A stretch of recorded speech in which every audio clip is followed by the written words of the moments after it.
la pregunta 3 nos dice que la parte A, tenemos una función holomorfa con un dominio conexo y su parte real vale 0.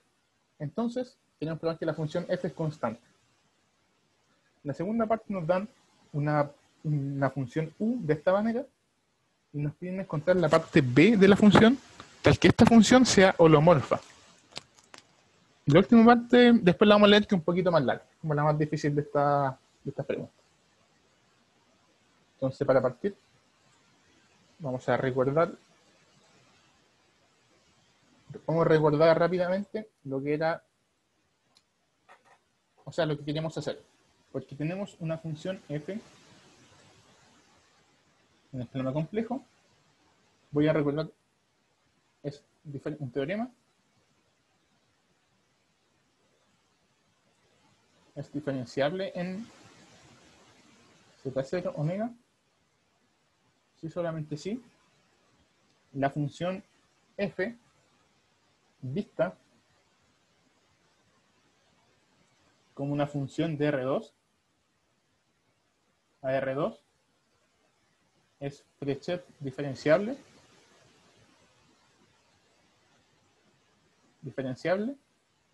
y además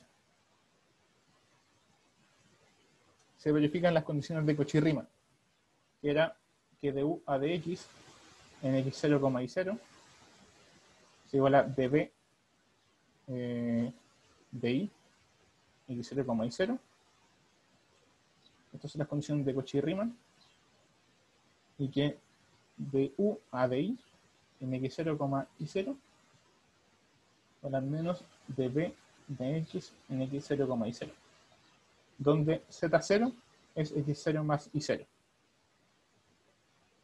Eso es un teorema muy importante,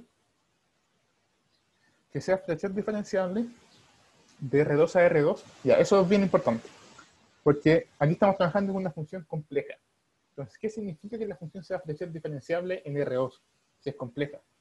Es simplemente que esta función, una función que recibe un x y un y me entrega un xy, bxy, donde u es la parte real de f y b es la parte imaginaria, es Frechet diferenciable. Eso es lo que nos dice esta parte. Diferenciable. ¿Qué dice ahí? Frechet diferenciable. ¿En qué parte? ¿Aquí? ¿Por acá? Es diferenciable. Frechet diferenciable. Ah, ya. Gracias. O sea, que sea Frechet diferenciable significa que, bueno, que había una definición que se ve en cálculo en varias variables, que es la definición, que es que existe un cierto límite, que tiene que ver con que exista un funcional lineal que lo aproxime, un plano tangente que lo aproxime, hay muchas formas de decirlo. Pero en este curso lo que más van a usar es que esta cosa es Frechet diferenciable por composición de funciones diferenciables. Eso es lo que más van a usar. Porque en general u y b van a ser diferenciales. Ahora, en el video que se subió a YouTube, hablando de las condiciones de Cauchy-Riemann, aparece un caso en que una función verifica las condiciones de Cauchy-Riemann, pero no es diferenciable en el plano complejo. Y eso pasa porque la función no es Frechet diferenciable vista en R2. Es un caso bien específico, bien patológico. Porque uno suele confundir que la función sea diferenciable en el plano complejo con las condiciones de Cauchy-Riemann, como que eso es la equivalencia. Y no. Esto también requiere que la función sea Frechet diferenciable como de R2 a R2. Lo que generalmente va a ser cierto utilizando una composición de funciones diferenciables. Y sí, eso también quiere la pregunta en el chat. Se refiere a que u y b sean diferenciables. En R2, obviamente. Como funciones multivariadas. Pero sí, es que pueden verlo por coordenadas, porque una función es Frechet diferenciable si lo es por coordenadas. Pero eso más que nada la parte de diferenciabilidad en variables complejas como lo más importante. O sea, pero el teorema más importante es. Y una consecuencia es que si f es holomorfa, que significa que sea diferenciable en todo su dominio, en este caso en todo omega, omega un conexo, un abierto conexo. Si f' es 0, entonces f es constante. Eso es una consecuencia importante. Y además, en el caso de que la función sea diferenciable, la derivada de la función en z0, uno la escribe de esta manera. Como de u de x, x0 y 0, más y de b de x, x0, y0. De esta manera uno escribe la derivada cuando es diferenciable.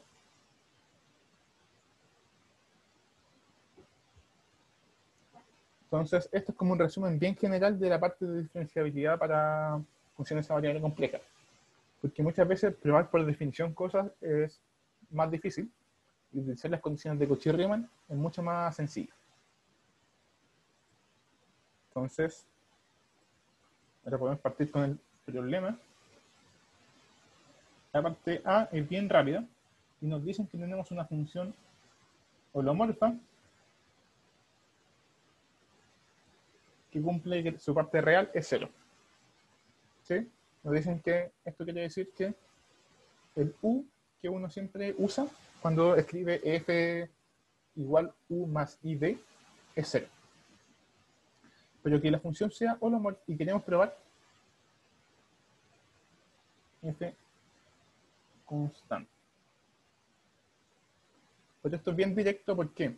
Porque las condiciones de Cauchy-Riemann nos dicen que de u a dx es igual a db de x y de u de y es igual a menos db de y.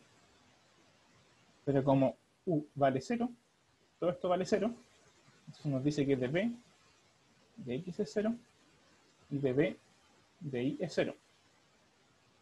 Y por lo que dijimos de antes, f' en un punto z cualquiera, donde z se escribe de esta manera, x más y, uno lo escribe de esta manera.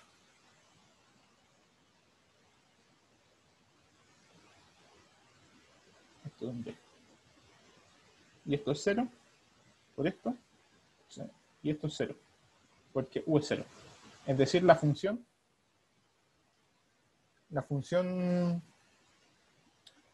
derivada de la función es 0, y por hipótesis el dominio era conexo. A ver. No, creo que están bien las condiciones de Cauchy-Riemann. Aquí me había dicho que las puse al revés en el chat. Ah, las puse quizás acá al revés. Ah, ya, sí, perdón, mil disculpas. Aquí la puse al revés, estaban bien escritas antes. Sí, muchas gracias por corregir eso. Y que de repente alguien se queda con esa idea y se equivoca.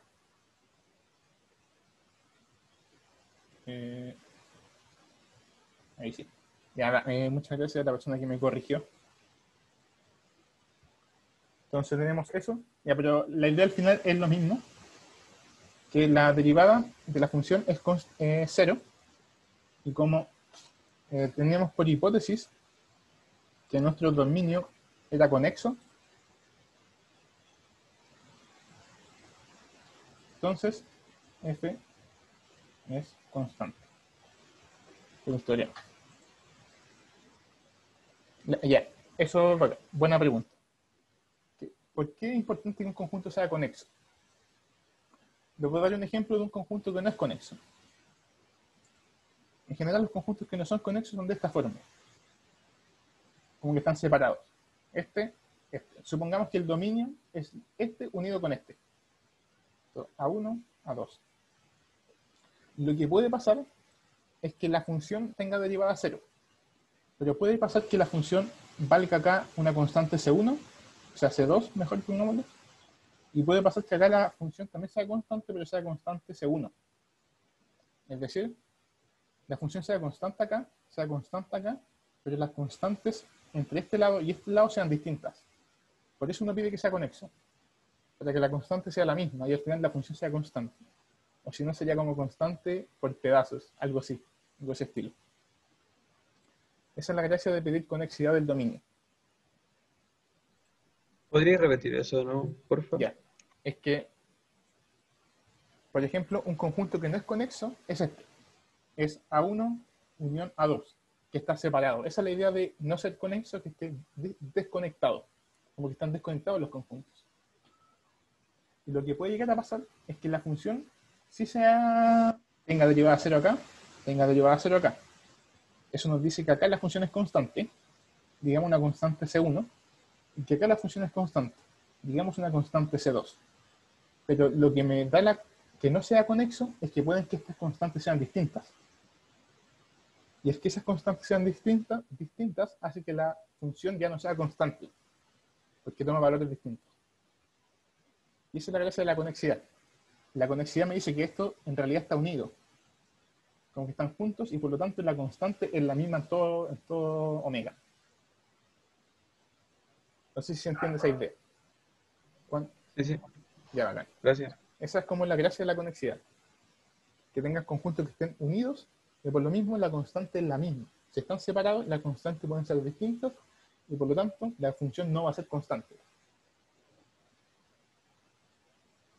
Entonces este problema era bien sencillo. Teníamos la parte real 0 y a partir de las condiciones de Cauchy-Riemann dedujimos al tiro que su derivada es nula. Y por lo tanto la función era constante, como el dominio era conexo. Eso es la parte A, que era bien rápida. Ahora nos vamos a la parte B. Y en la parte B nos dicen que tenemos una función ux, que es el seno de x, el coseno hiperbólico de y, donde u es la parte real de una función holomorfa f. Queremos encontrar la parte imaginaria.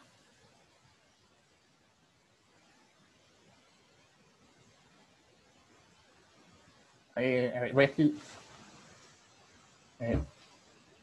voy a reescribir todo porque creo que es un poco distinto el enunciado. Al final la idea es la misma, pero para que quede más claro. Hiperbólico de y. Queremos encontrar b tal que la función f, u más b, sea holomorfa. Es como algo al revés de lo que hicimos antes. A partir de la parte real, encontrar cuánto vale f para que sea holomorfa. O sea, cuánto tiene que valer su parte imaginaria b para que la función sea holomorfa. ¿Y cómo hacemos eso?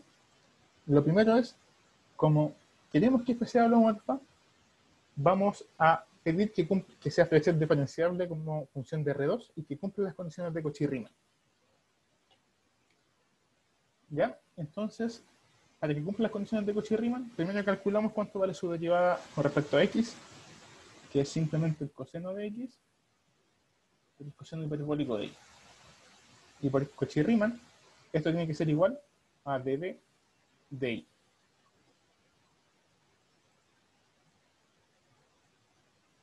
Ya, la pregunta nos dice que si tenemos, ahí por el chat alguien pide que repita, que la pregunta es, tenemos la u, la parte real de una función, f.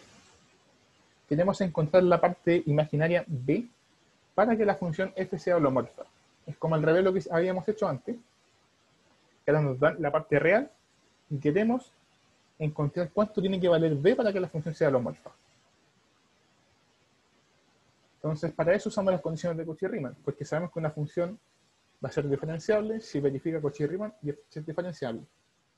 En particular va a ser holomorfa si verifica Cauchy-Riemann en todo el espacio y además es flexible diferenciable en todo el espacio. Y lo primero que hicimos fue calcular la derivada de u con respecto a x y por Cauchy-Riemann sabemos que debe satisfacer esta igualdad. Entonces acá uno integra con respecto a y para poder deducir cuánto vale b. Y esto es coseno de x, la integral del coseno hiperbólico, la primitiva del coseno hiperbólico es el seno hiperbólico. Recuerden que como estamos derivando parcial con respecto a y, solamente hacemos estamos sacando primitiva con respecto a y, pero acá hay que sumarle un c de x. ¿Qué significa este c de x? Es como la constante que aparecía en E2. Cuando uno resolvía una E2 de estas sencillas que solamente había que integrar, aparecía un más c, una constante. En este caso, como estamos en dos variables, aparece una función que depende de x, porque aquí estamos trabajando con y. Y x es constante con respecto a y. De hecho, si ustedes verifican, si derivan esto con respecto a y, esto se va, esto desaparece. Por lo tanto, hay que agregarlo. Hay que agregar esa constante que depende de x. No sé si se entendió esa idea. Es parecido a lo que pasaba en EDO, donde uno integraba y aparecía una constante de integración, pero como estamos más variables, aquí aparece una función que depende de la otra variable. Ya acá. Ahora vamos a la segunda condición de Cauchy-Riemann, la segunda igualdad que nos da. Que sería du de i. En este caso, el du de i es el seno de x por el seno hiperbólico de y. Y por Cauchy-Riemann, esto es menos db de x. Entonces calculamos db de x. db de x es el menos seno de x por el seno hiperbólico de y más la derivada parcial de c de x con respecto a x. Y sabemos que esto se tiene que cumplir para que la función sea diferenciable por Cauchy-Riemann. Entonces, para que se cumpla esa igualdad, ¿qué tiene que pasar?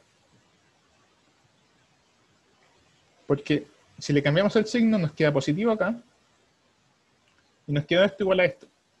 Entonces, para que se cumpla esa igualdad que marcamos acá, tiene que pasar que esto sea 0.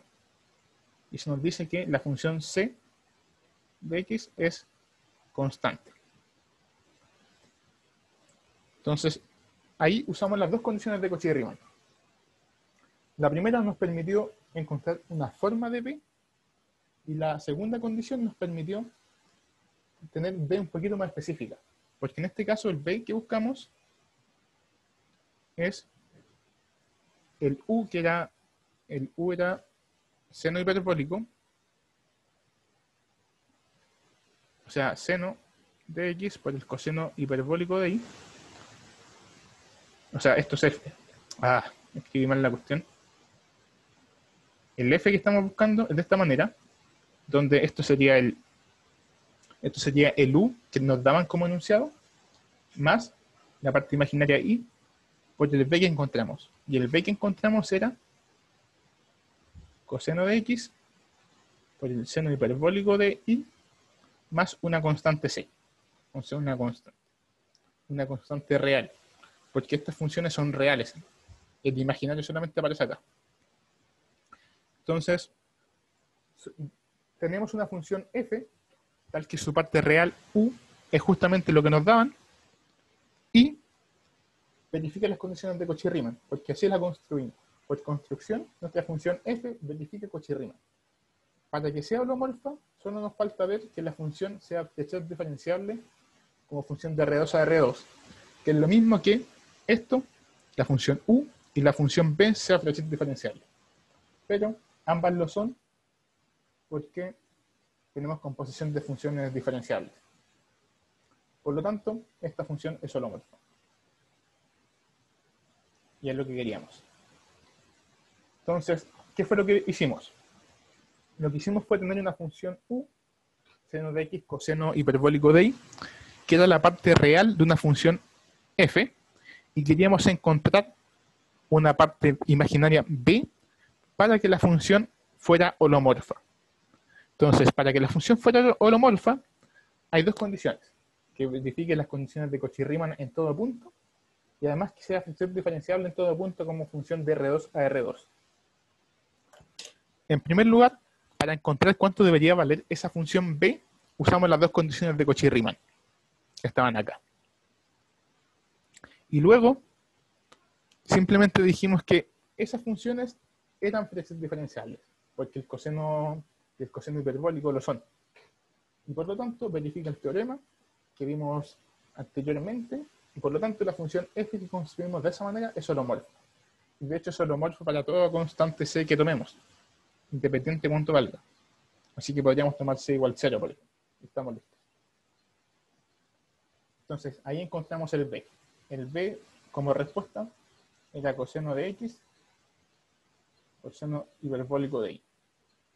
Por ejemplo, porque podrían agregarle cualquier constante, pero podrían encontrar un B que lo hiciera. Hay dos condiciones para ser holomorfa. O sea, la definición de ser holomorfa es que sea diferenciable en todo punto. Pero para que sea diferenciable en todo punto, utilizando el teorema, eso nos pide que las funciones U y B cumplen las condiciones Cauchy-Riemann en todo punto. Esa es como la primera y la más importante. Y la otra, que suele ser más fácil de verificar, es que las funciones U y B sean Frechet diferenciables. O dicho de otra manera, que la función f sea Frechet diferenciable como función de R2 a R2. Se puede pensar de las dos maneras.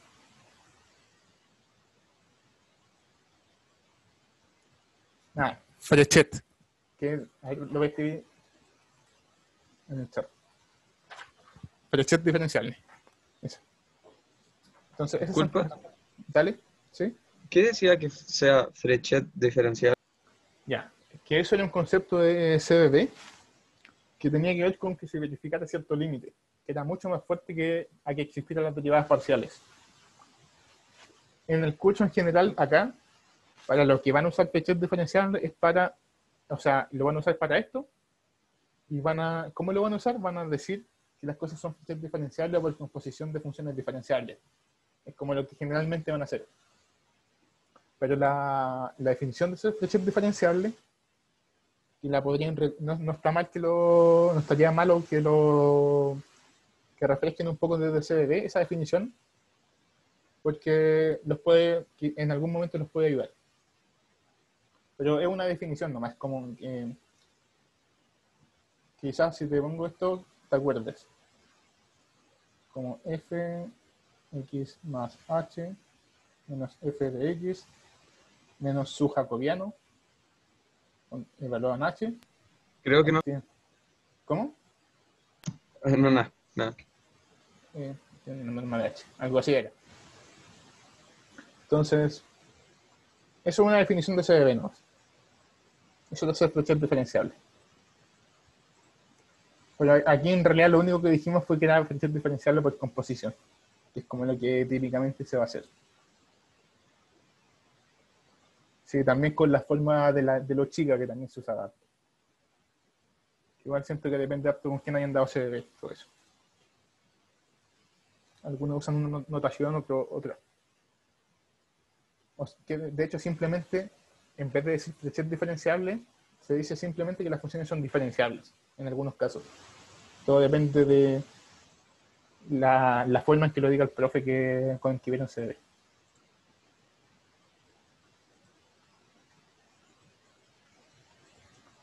Sí, al final el típico argumento de composición, ¿no? Sí, los polinomios, cosenos, senos, exponenciales, todas esas cosas apañan caleta. Entonces podríamos ya para ir terminando, pasar a la última pregunta, o sea, la última parte de esta pregunta.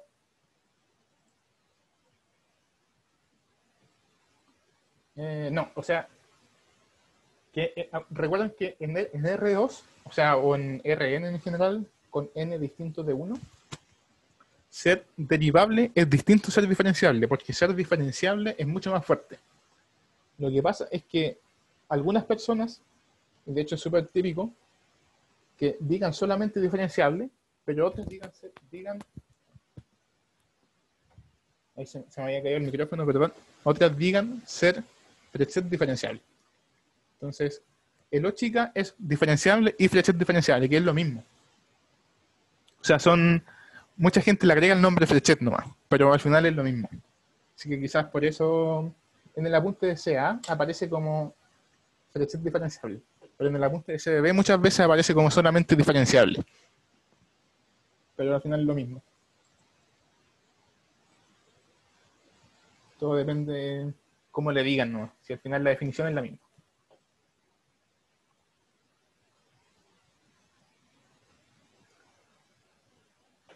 Ya, al final la parte C, no, vamos a revisarla. El enunciado dice lo siguiente. Tenemos una función f que se escribe u más ib holomorfa en omega abierto y conexo, donde u y b son funciones reales, que es lo típicamente que tenemos. Entonces, suponga que existan constantes a, b y c, tales que se verifica que a cuadrado más b cuadrado sea distinto de 0, y esta igualdad. Y queremos concluir que f es una función constante. Entonces, para hacer eso, la primera idea es, bueno, tenemos que la función es holomorfa, entonces queremos, para que sea constante, queremos probar que sus derivadas parciales de u y b son 0, por las condiciones de Cauchy-Riemann. Pues sabemos que si la función tiene derivada nula, entonces es constante, pues el dominio es abierto y conexo. Y para eso nos podemos basar en esta igualdad, que es como la más fuerte que nos da. Vamos a ver cómo funciona eso. Entonces nos vamos a la pizarra, por última vez, la última pregunta. Y tenemos f igual u más ib, a cuadrado más b cuadrado distinto de 0, y a u más b v es igual a 0. Entonces lo primero que uno haría es derivar esto, para que aparezcan las derivadas, porque sabiendo que es holomorfa, lo que nos interesan son las derivadas, para ver Cauchy-Riemann. Es holomorfa, verifica Cauchy-Riemann. Eso es súper importante. Entonces derivamos esto. Eso lo diríamos con respecto a x primero. Nos queda a de u de x más b de b de x igual 0. Si lo diríamos con respecto a y, nos va a quedar a de u de i más b de b de i. Aún estamos lejos de lo que queremos. Tenemos lo 1 y esto 2. Porque nosotros queremos probar que f', o sea, queremos probar que f es constante. Pero la mejor herramienta que tenemos para probar que f es constante es ver que f' sea 0. Y recordamos que como f es holomorfa, ahí está haciendo como un esquema de lo que deberíamos pensar. Como f es holomorfa, su derivada uno la escribe como de u a de x más i de b de x. Entonces, lo que deberíamos llegar es que esto valga 0 y esto valga 0.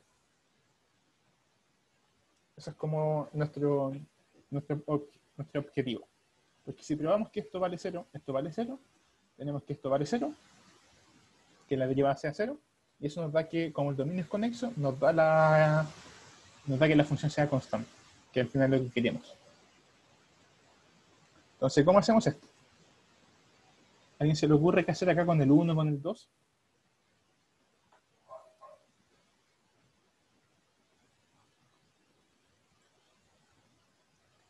Usar que son Cauchy-Riemann, ya. Pero, o sea, eso siento que es la idea más natural. Usar Cauchy-Riemann. El problema es que, a ver, ¿qué me siguen diciendo? Mira, si por ejemplo usamos Cauchy-Riemann acá, voy a escribirlo en rojo, da que esto es menos db de x, por ejemplo.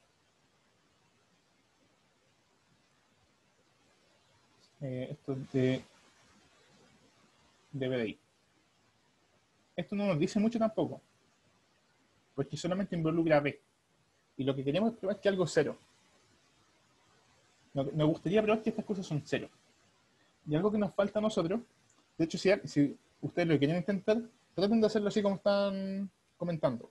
Usar solamente Cauchy-Riemann. Es como lo más natural. Pero también hay una hipótesis que se nos está pasando. que es esto que está acá. Quería marcarlo y lo borré. Era distinto de cero, eso. Ya, eso es una muy buena idea, lo que mencionó Hugo. A y B son distintos de ceros, al menos A o B es distinto de cero. No necesariamente ambos son distintos de cero. Ojo con eso.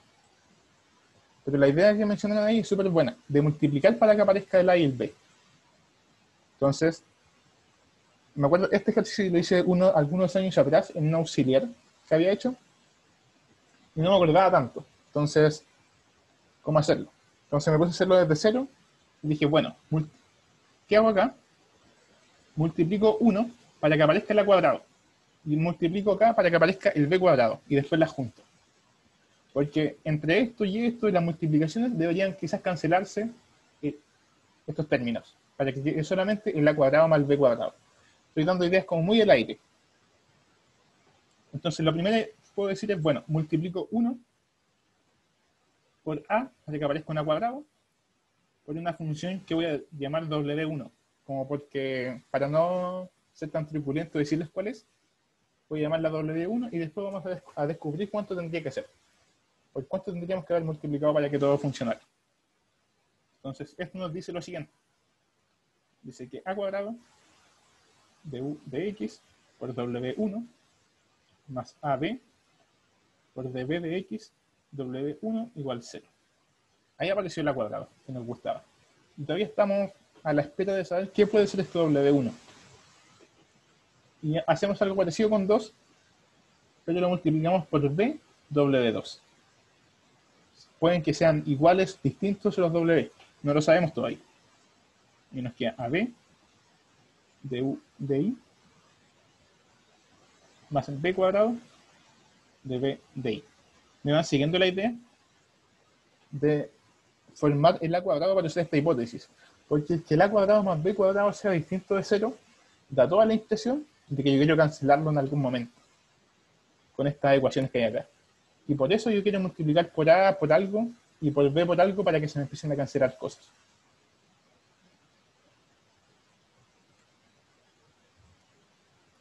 Entonces, ahora yo puedo sumar estas ecuaciones para que aparezca junto el A y el B cuadrado. Entonces, ahí me queda A cuadrado por du de X W1 más B cuadrado de B de I W2, que es lo que está acá, más el AB, que era de B de X W1 más du de I W2. Esto igual 0. Eso es lo que tenemos. Entonces la pregunta ahora, yo quiero factorizar por A cuadrado más B cuadrado para poder cancelarlo, porque es distinto de 0. Como que, en general, cuando me aparece algo así, yo pienso en que eso quiero cancelarlo. Una constante de esa manera. Entonces, ¿qué hago acá? ¿Cuál sería mi W1 y mi W2? Entonces, para poder formarme el A cuadrado más B cuadrado, esto debería ser lo mismo que esto. Es decir, du de X W1 y por Cauchy-Riemann. Espera, a ver. Voy a escribirlo, voy a hacer un pasito antes. Yo quiero esto. Eso es lo que quiero yo. Pero por Cauchy-Riemann, esto es igual a du de X W2.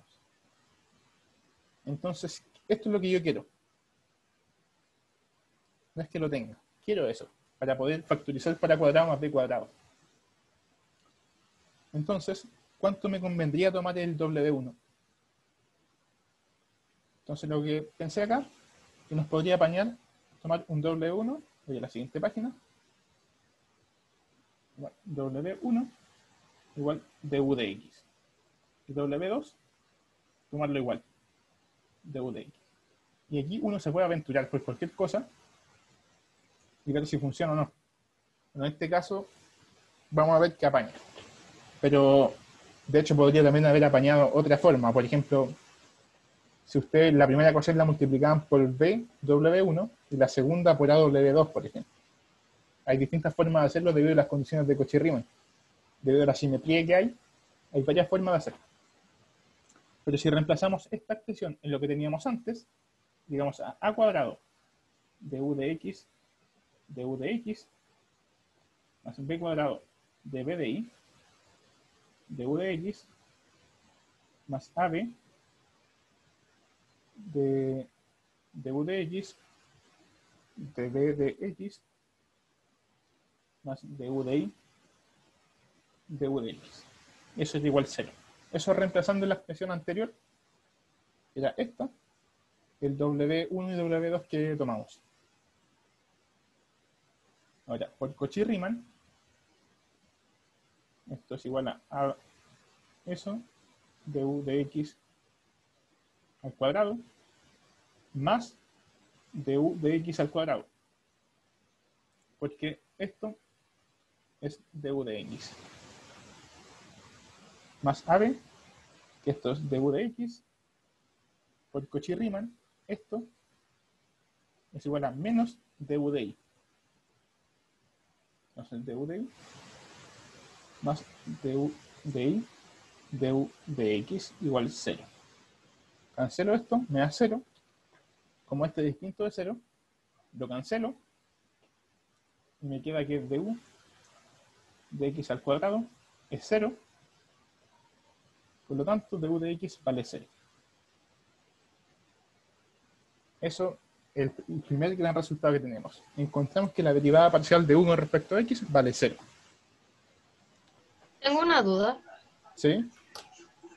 ¿Es necesario multiplicar por W1 y W2?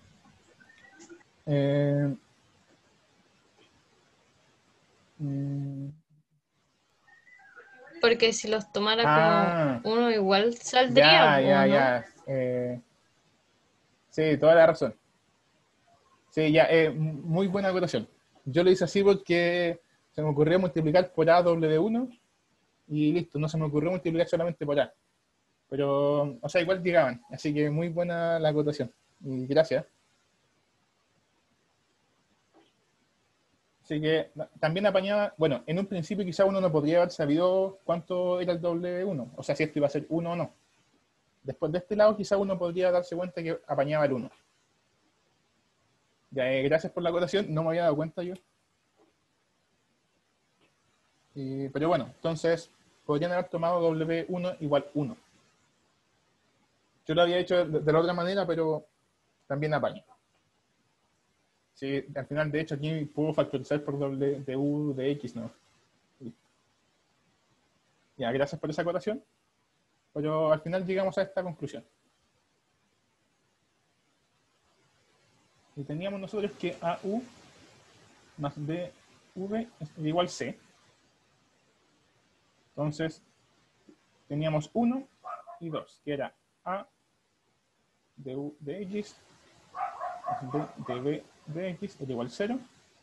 Y que A de U de Y más B de B de Y es igual 0. Por Cauchy-Riemann, sabemos que, bueno, lo que acabamos de probar nosotros es que este vale 0. Pero por Cauchy-Riemann, esto es igual a eso, entonces también vale 0 este término. Y así concluimos que B de X igual 0 y A de U de Y es igual 0. Tenemos estas dos cosas. Pero esto es lo mismo. O sea, salvo con un signo cambiado. Entonces, nuevamente por Cauchy-Riemann, tenemos que dB X es igual 0. Y la segunda condición dice que A de B de X es igual 0. Pero como A cuadrado más B cuadrado distinto de 0, al menos uno de estos dos, A o B, es distinto de 0. Entonces, por lo tanto, como al menos uno de los dos es distinto de 0, al menos una de estas dos ecuaciones nos dice que el de B de X es 0. Por lo tanto, F', que es du de X más I de B de X, es igual a 0, significa F constante. Que fue lo que hicimos. Y ahí se concluye el problema.